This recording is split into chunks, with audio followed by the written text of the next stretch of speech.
The conference room at Sterling and Associates fell silent after my brother Marcus's declaration. 11 rental properties in prime Florida locations: Tampa, Orlando, Miami Beach. Combined value, approximately $4.2 million. And according to Marcus, they were all his. "This is only fair," my mother added, her hand on Marcus's shoulder. "He's been managing these properties since Grandpa died.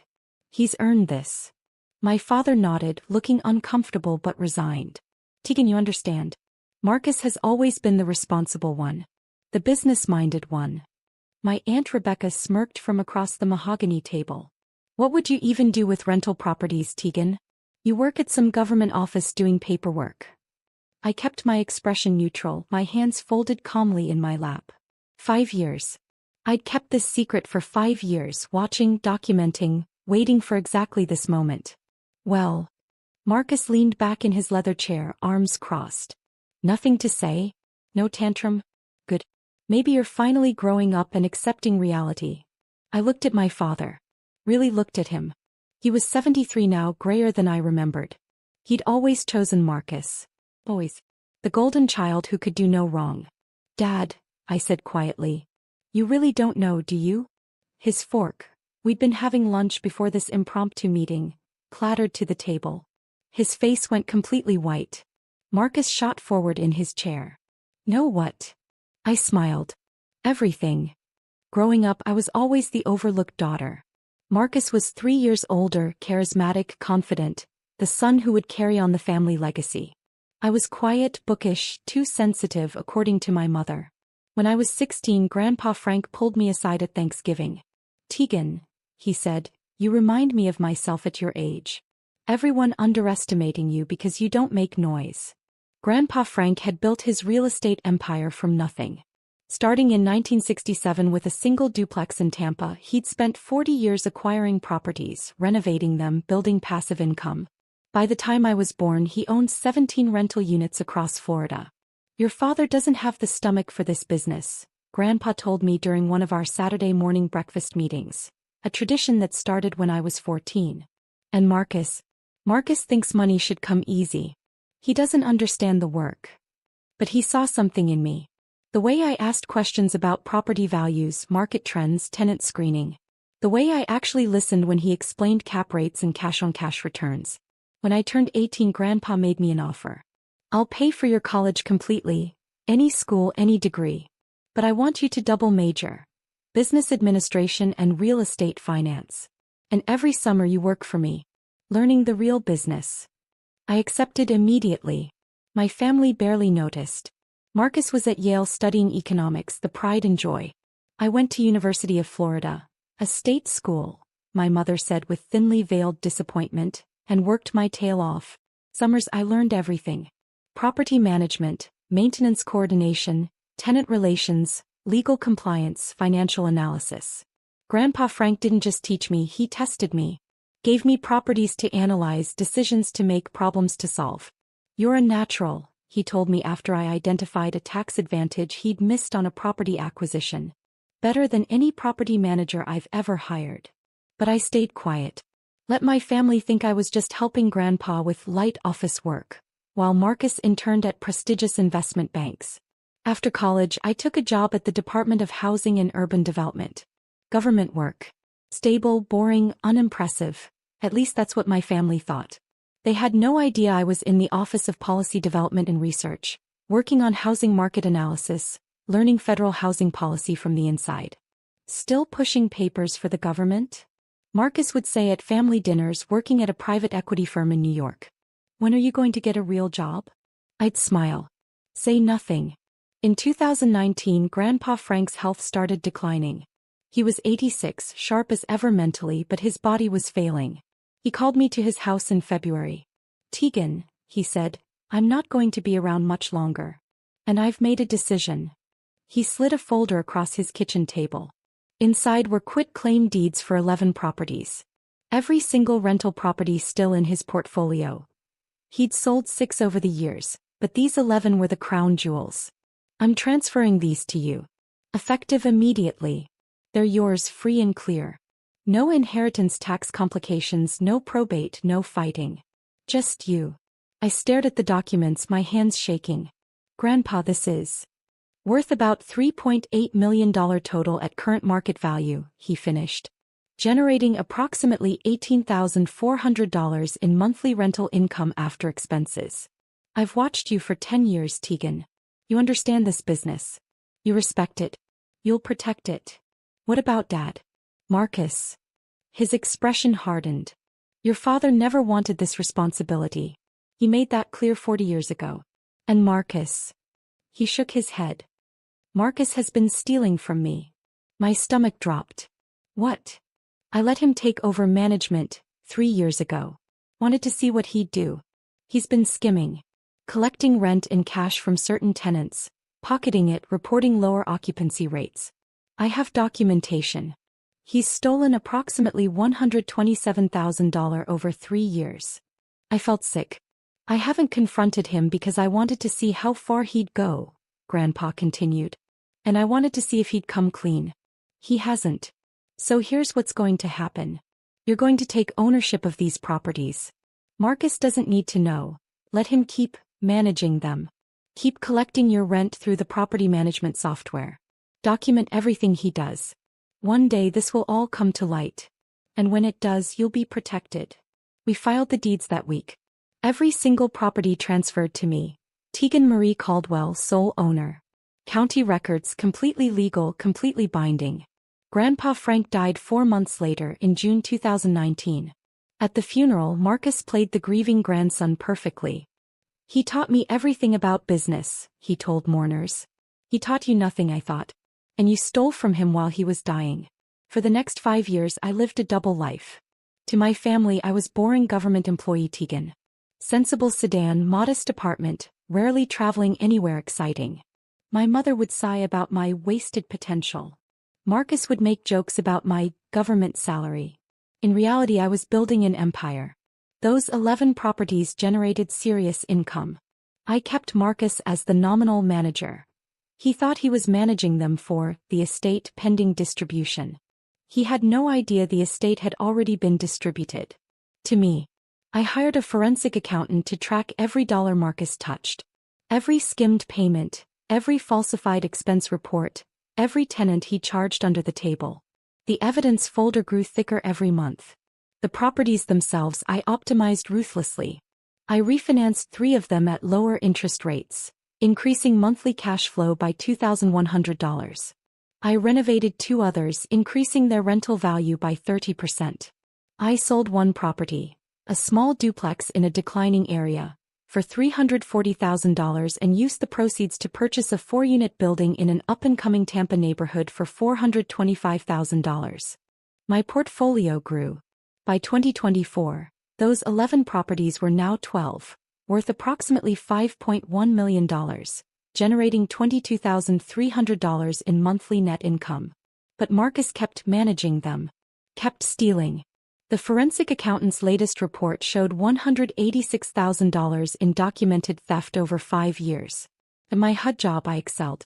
Promoted twice.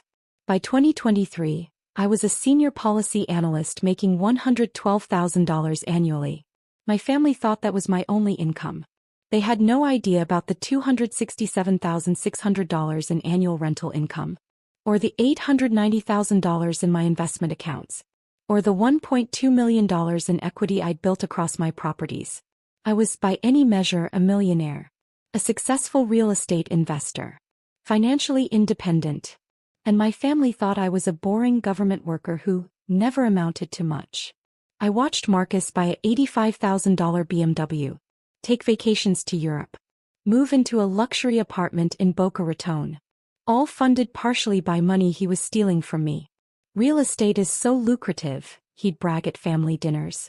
The management fees alone are incredible. He wasn't earning management fees. He was committing embezzlement. My father would beam with pride. That's my son. Always had a head for business. Mom would pat my hand sympathetically.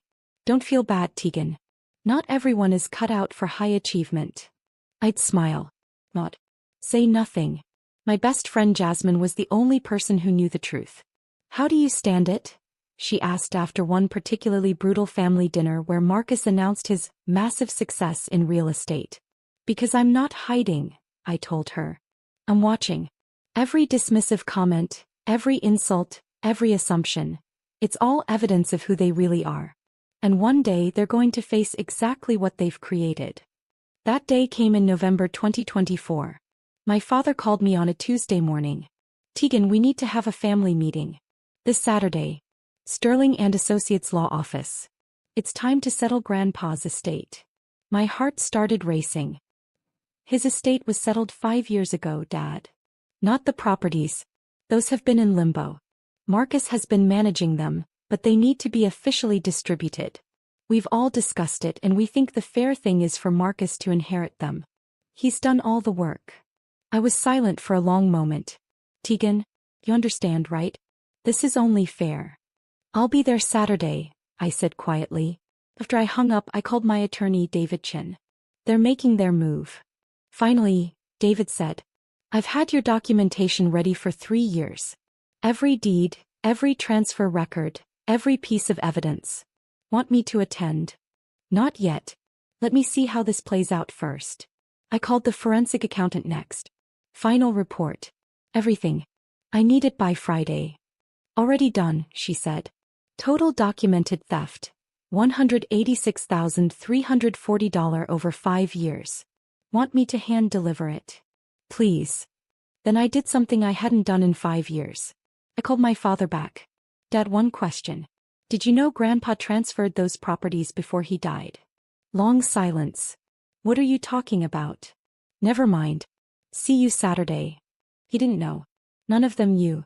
This was going to be spectacular. Saturday morning I dressed carefully. Simple black pantsuit, minimal jewelry, professional but understated. The same way I dressed to every family event for 5 years. I arrived at Sterling and Associates 15 minutes early. The law firm occupied the top floor of a downtown Tampa high-rise. Expensive. Marcus must have chosen it for the optics.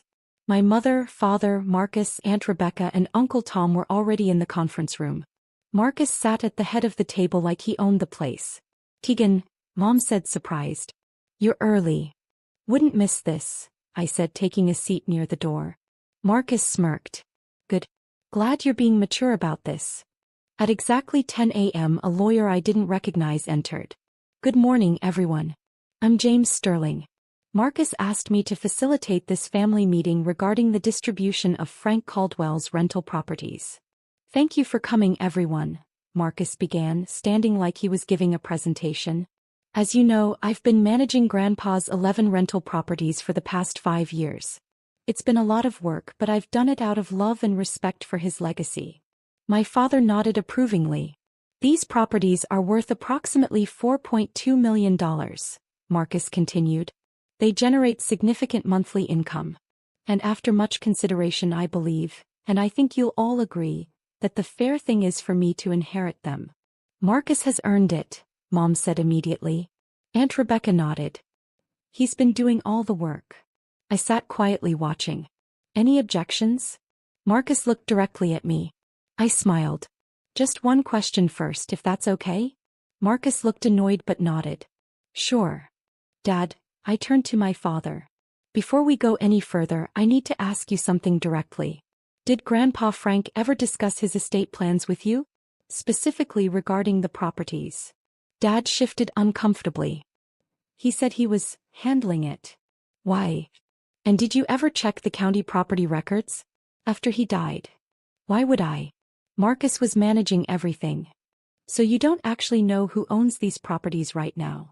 It wasn't a question. Dad's face went pale. That same expression from The Hook. The moment of terrible realization. Marcus shot forward. What are you talking about? They're part of Grandpa's estate pending distribution. That's why we're here. I pulled out my phone and opened my email. Mr. Sterling, I apologize for the confusion, but there's actually nothing to distribute. Would you mind pulling up the Hillsborough County property records? I can provide the property addresses. James Sterling looked confused but turned to his laptop. This is ridiculous, Marcus snapped. What are you doing? Dad, I said again looking at my father. You really don't know, do you? His fork, We'd been having lunch before this formal discussion, clattered to the china plate. His hands were shaking. Marcus screamed, "So what?" I smiled. "Who actually owns those 11 properties you've been managing for 5 years?" James Sterling's face changed as he pulled up the county records. This is unusual. These properties aren't in Frank Caldwell's name. They were transferred in February 2019. Transferred to who? Mom demanded. I stood up and walked to the screen, pulling up the documents on his laptop. One by one I displayed them. Property 1, 2847 Beach Boulevard, Tampa. Deed transferred February 18, 2019. Owner, Tegan Marie Caldwell. Marcus's face went white. Property 2, 156 Sunset Drive, Orlando. Deed transferred February 18, 2019. Owner, Tegan Marie Caldwell. This is impossible, Mom whispered. Property 3, 8934 Collins Avenue, Miami Beach. Deed transferred February 18, 2019. Owner, Tegan Marie Caldwell. Kept going. All 11 properties. Every single one. Wait, Dad said, his voice shaking. You've owned these properties for 5 years? Since 2 weeks before Grandpa died, I confirmed. He transferred them to me via quitclaim deed. Completely legal. Filed with the county. Public record. Anyone could have checked. You're lying, Marcus said, but his voice cracked. This is some kind of fraud. Would you like to see the original deeds? I pulled out a folder from my bag. I have certified copies. Or we can call the county clerk's office right now. Or you can check the property tax records. I've been paying all property taxes since 2019. James Sterling was scrolling through documents, his professional demeanor cracking. These are legitimate. Filed properly, notarized, recorded. Ms. Caldwell has been the legal owner since February 2019. The room erupted. How could you keep this secret? Mom shouted. Why didn't Grandpa tell us? Aunt Rebecca demanded. But I was watching Marcus. Watching the realization dawn on his face. The terrible understanding. Marcus, I said quietly. Do you know what this means? He couldn't speak. It means that for 5 years, you haven't been managing Grandpa's properties. You've been managing my properties. As my employee. Without a contract. Without my explicit authorization. Dad said I should. And more importantly, I continued, pulling out another folder. It means that every dollar you skimmed, every rent payment you pocketed, every falsified expense report you filed. That wasn't theft from an estate. That was theft from me. Direct embezzlement from the legal property owner. I opened the second folder. The forensic accountant's report. This is a complete financial analysis of every transaction you've made over 5 years. Conducted by Morrison and Associates, a licensed forensic accounting firm. I started reading. Unit 2847 Beach Boulevard. March 2019, you collected $1,850 in cash rent from tenant James Morrison. You reported the unit as vacant and pocketed the money. April 2019, same tenant, same amount. May 2019. Stop, Marcus whispered. Unit 156B, Sunset Drive. You charged tenant Maria Gonzalez a $300 late fee that doesn't exist in her lease. You kept the money and never reported it. You did this 17 times over 2 years. Stop. Over 5 years, I said, my voice steady and cold. You stole $186,340 from me. That's not an estimate. That's documented, proven, down to the dollar. I slid the report across the table to James Sterling. Every transaction is detailed here. Dates, amounts, methods. Including copies of the actual lease agreements versus the falsified reports Marcus submitted. Dad was staring at Marcus like he'd never seen him before. You stole from your sister? I didn't know. Marcus shouted. I thought I was managing Grandpa's properties. This is entrapment. Entrapment requires law enforcement involvement, I said calmly. This is just documentation. You stole money that didn't belong to you. The fact that you didn't know who you were stealing from doesn't actually matter. Theft is theft. Mom found her voice. Tegan, this is your brother. Surely we can work this out as a family. No, I said simply. What do you mean no? I mean I'm not interested in working this out. Marcus committed nearly $200,000 in felony theft. Over 5 years. Consistently. Deliberately. I turned to James Sterling. Mr. Sterling, I assume attorney-client privilege doesn't apply here since I'm not actually your client? He looked uncomfortable. That's correct. Good. Then you're a witness to this conversation. I pulled out a third folder. This is a formal complaint I'm filing with the Florida Department of Law Enforcement. Detailed documentation of felony grand theft, embezzlement, and fraud. Marcus lunged across the table. You can't do this to me. Uncle Tom grabbed him, pulling him back. I'm not doing anything to you, I said. I'm simply reporting crimes that you committed. Against me. Why? Dad asked, and he looked genuinely broken. Why did you wait? Why let this happen? I looked at him. Really looked at him. Because, Dad, I needed to know. I needed to see if Marcus would come clean. If any of you would question the situation. If anyone would check public records or ask basic questions or treat me like I might actually be competent. 5 years, I continued. 5 years of family dinners where Marcus bragged about his real estate success. Using my properties. 5 years of you telling me I wasted my potential. 5 years of Mom sighing about my little government job, while I was building a multi-million-dollar portfolio. 5 years of watching you choose him. Always. We didn't know, Mom whispered. You didn't ask, I corrected. Not once did any of you ask about my life with genuine interest. You assumed. You dismissed. You decided I was the failure and Marcus was the success, and you never questioned it. Aunt Rebecca spoke up, her voice sharp. So this is revenge. You're going to destroy your brother over hurt feelings. No, I said. I'm going to report crimes that were committed. That's not revenge. That's justice. And honestly, if Marcus had stopped stealing even once in 5 years, this would be different. But he didn't. He escalated. Last month he pocketed $8,200 in a single week. I pulled out another document. This is a notice of termination of property management services. Marcus, you're fired. Effective immediately. You have 48 hours to turn over all keys, documents, and tenant contact information. And if I don't, he snarled. Then I add obstruction and conversion of property to my complaint. James Sterling cleared his throat. Miss Caldwell, I should mention, I cannot represent you in this matter as Marcus approached me first. But you should know that your documentation appears extremely thorough. If these allegations are accurate, this is indeed serious criminal behavior. They're accurate, I said.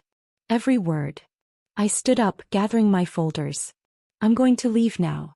I have a meeting with my actual attorney this afternoon to file the formal complaint. Marcus, you should probably hire a lawyer. A good one. Tegan, please, Dad said, standing.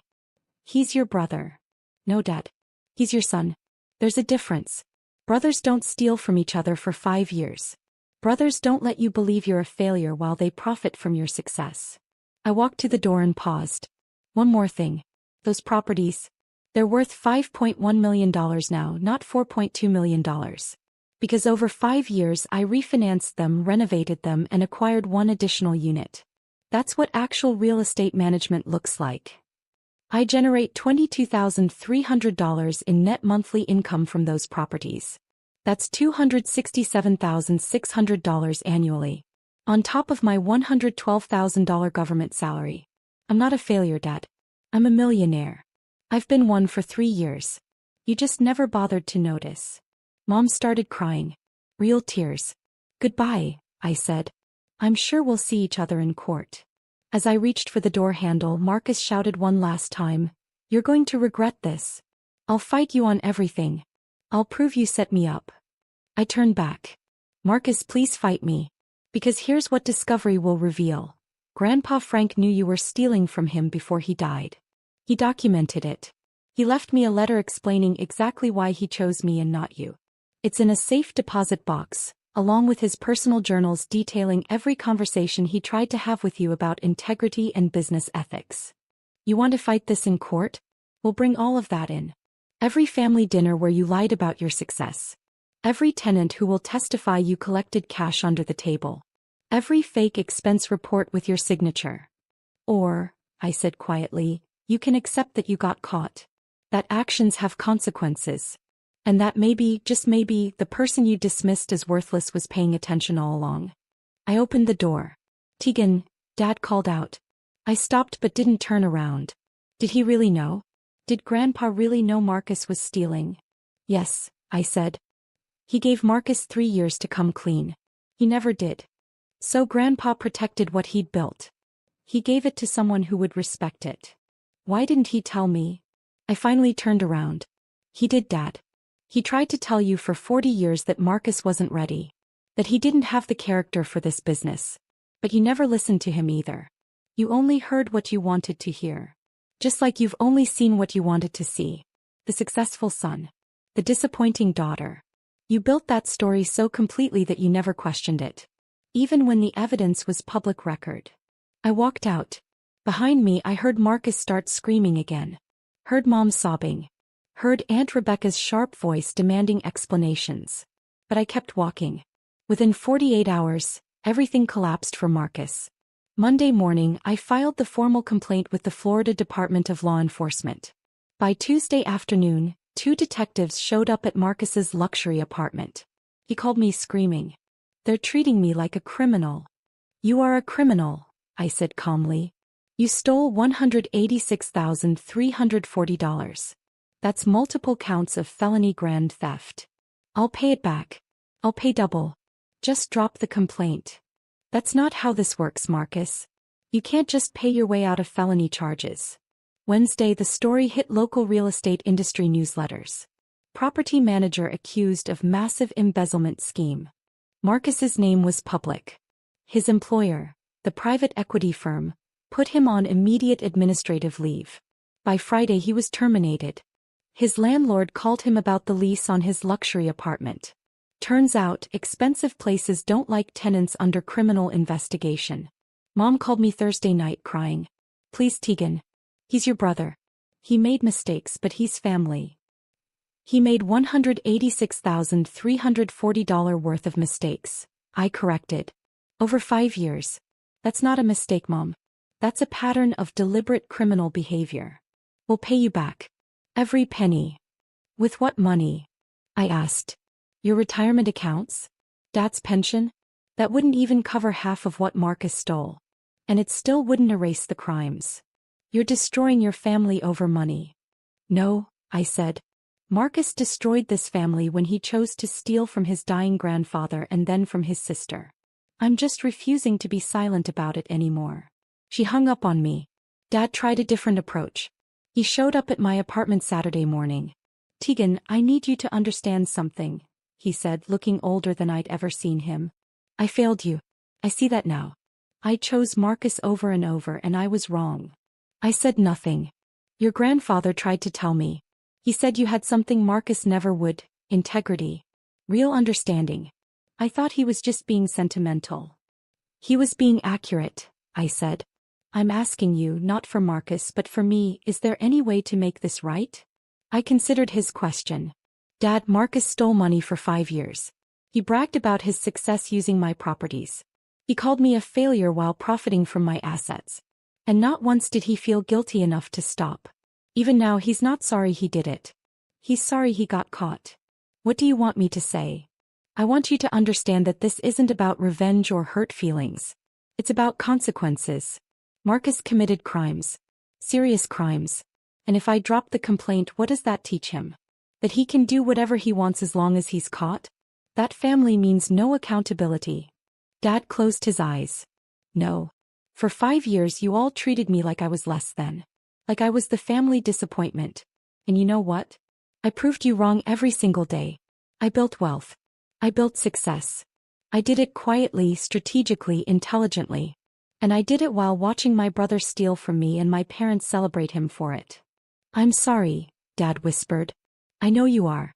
But sorry doesn't undo 5 years. Sorry doesn't give me back the family dinners where I was dismissed. Sorry doesn't erase Marcus's crimes. So there's nothing I can do? You can support Marcus through his legal consequences, I said. You can finally hold him accountable. You can stop making excuses for him and let him face what he created. That's what he actually needs. Dad left without another word. 6 months later, Marcus accepted a plea deal. 5 counts of felony grand theft, reduced from the original 14 counts.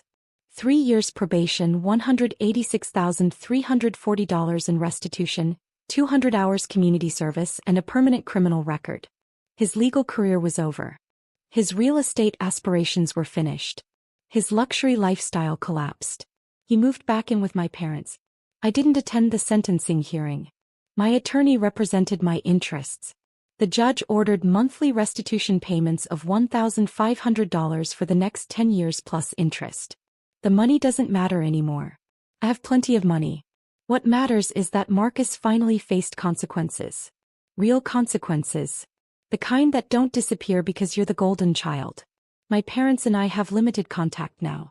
Holiday cards. Brief phone calls. We're polite, distant, careful. Mom asked me once if I'd ever forgive Marcus. Maybe, I told her. But forgiveness doesn't mean pretending it didn't happen. It doesn't mean giving him access to my life again. It just means I'm not carrying anger about it anymore. Are you angry? She asked. No, I said honestly. I'm just done. My real family, Jasmine, my mentors from HUD, the business partners I've developed over the years, they threw me a celebration dinner when the legal case closed. To Tegan, Jasmine toasted, who proved that quiet strength beats loud arrogance every single time. I've expanded my portfolio since then. 14 properties now, worth $6.3 million, generating over $30,000 in monthly income. I left HUD to manage my investments full-time. Last month I received a LinkedIn message from Marcus. Just 2 sentences. You were right about everything. I'm sorry for who I was. I didn't respond. Some people think that makes me cold. I'm forgiving. Harsh. But here's what they don't understand. I gave Marcus 5 years. 5 years to stop stealing. 5 years to come clean. 5 years to show character. He never did. I gave my parents countless opportunities to see me, really see me, not just their assumptions. They never did. I didn't destroy my family. I simply stopped protecting them from the consequences of their own choices. 3 weeks ago I received a handwritten letter from my father. No return address, just forwarded through my attorney. Tegan, it read, I've been thinking about what you said. About really seeing you. I went back and checked some things. Your college transcripts. You graduated summa cum laude. I never even asked. Your HUD promotions. You were being recruited by private firms the whole time and chose to stay. I never knew. The properties, I pulled the county records finally. You didn't just maintain them. You improved them. Optimized them. Built something real. I'm ashamed that it took a criminal investigation for me to see my own daughter. I don't expect forgiveness. I don't deserve it. But I want you to know I see you now. And I'm in awe of what you've built. Not just the properties or the wealth. Your integrity. Your strength. Your ability to stay true to yourself even when everyone around you told you that you were less than. Your grandfather was right about you. About everything. I'm just sorry I couldn't see it while he was alive to know I finally understood. You don't have to respond to this. I just needed you to know. I'm proud of you. I should have said it 1,000 times before. I'm saying it now. I'm proud of you, Tegan. I keep that letter in my desk drawer. I haven't responded to it. Maybe I will someday. Maybe I won't. But either way, I know this. I don't need his pride anymore. I don't need his approval or his recognition or his belief in me. Because I built something real. Not through being the loudest voice in the room or the most confident or the most celebrated. I built it through patience, strategy, integrity, and the quiet understanding that success isn't about proving yourself to people who refuse to see you. It's about building something so undeniable that even in their blindness, they eventually have to acknowledge it exists. At the inheritance meeting, my brother claimed all 11 properties. He screamed, "No what?" Now he knows. The whole family knows. I wasn't hiding my success. I was protecting it. And in the end, that protection was the smartest investment I ever made.